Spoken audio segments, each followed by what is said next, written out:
we hate semiconductors, but big story came out here that the NVIDIA Blackwell design flaw was fixed. CEO Jensen Huang came out and said this directly, and he also said that the issue was 100% an NVIDIA design issue, and it was not a TSMC issue. There was a ton of news cycles on this, Dan, which was big rumors came out that there was an issue.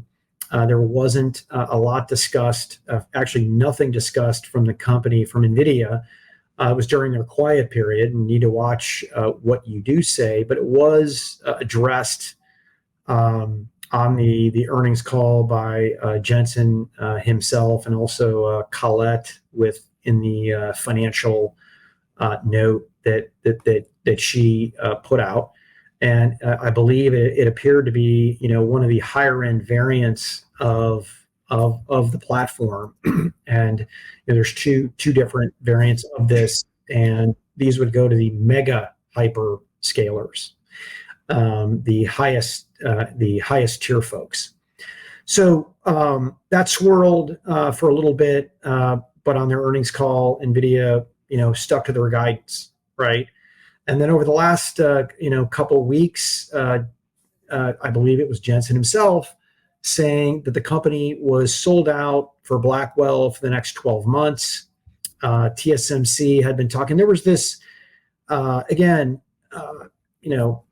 we follow Neistat. Maybe this was a Bloomberg article that discussed that, hey, there was this finger pointing that went on between TSMC and NVIDIA. And by the way, I worked at a chip company, spec'd the chips I wanted from chip companies, been doing this for nearly 35 years. And there's always finger pointing between a design group and the group that actually has to build something. I mean, my gosh, we had that at AMD all of the time when we had our own fab, and it was like the classic Spider-Man meme, right? They're all pointing fingers at each other. But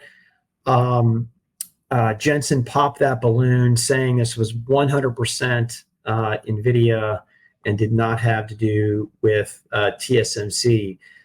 It is wild, though. I mean, here's the deal.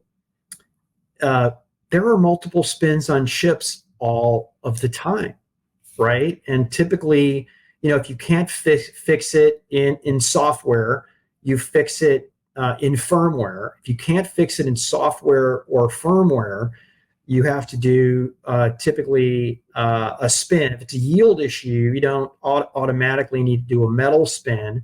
But if it's a design issue, you typically have to do a metal spin, and that'll set you back 30 to 60, sometimes upwards of 90 days. And hopefully you're not doing pedal to the metal manufacturing, because you're going to have to grind up all of those chips that you did and start the clock ticking again. But crisis averted.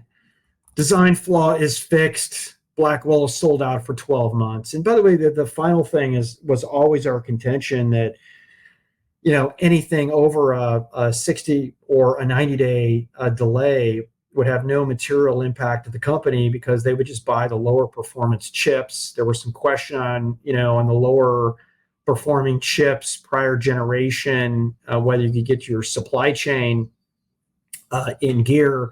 There's also discussion about share shift to NVIDIA. But again, if you've made the decision on NVIDIA, you're going to go with NVIDIA. The only question is which variant.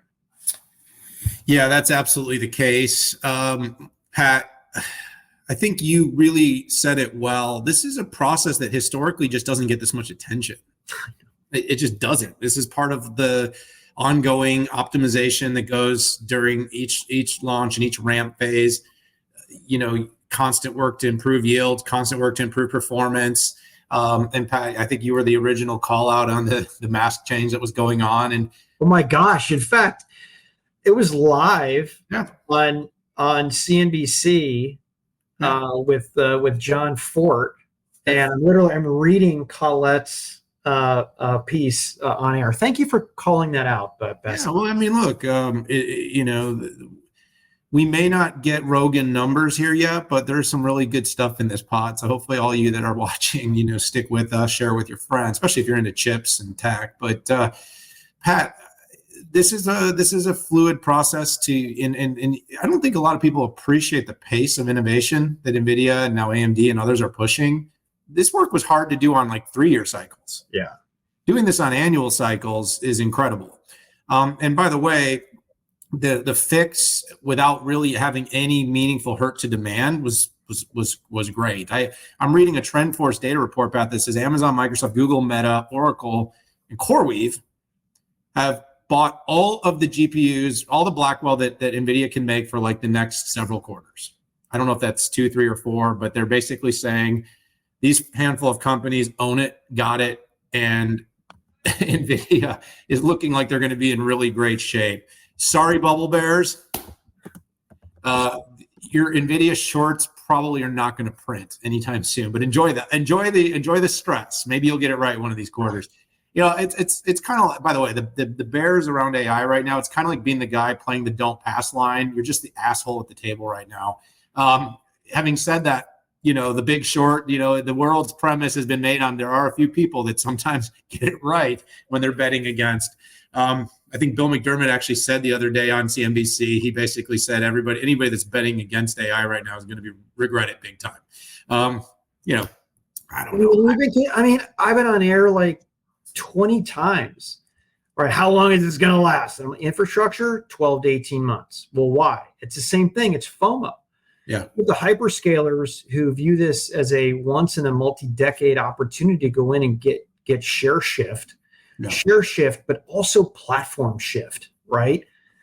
Moving people around. Like everybody views this as a way to get up on the competition, expand the TAM, get into businesses that they're weak in, and yeah, it's FOMO, with the caveat, which I said is if you have investors of the hyperscalers calling for action on CapEx, okay, that would be an issue. And the only way that would happen is if we got into a recession or back into a recession.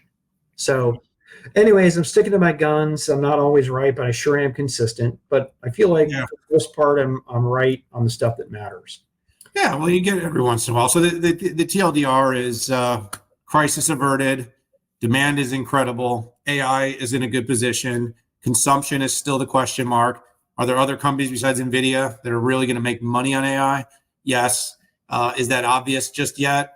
No. It's still a work in progress, but I think we know where that kind of is and where it's going, Pat. And of course, if NVIDIA can keep getting these hyperscalers to buy $100+ billion a year every year for a new node, now they just got to figure out how to charge enough per hour per GPU to make money. But of course, they're building products on it. They're training data sets on it. It's not just rent on these hyperscalers. There's lots of different ways to make money.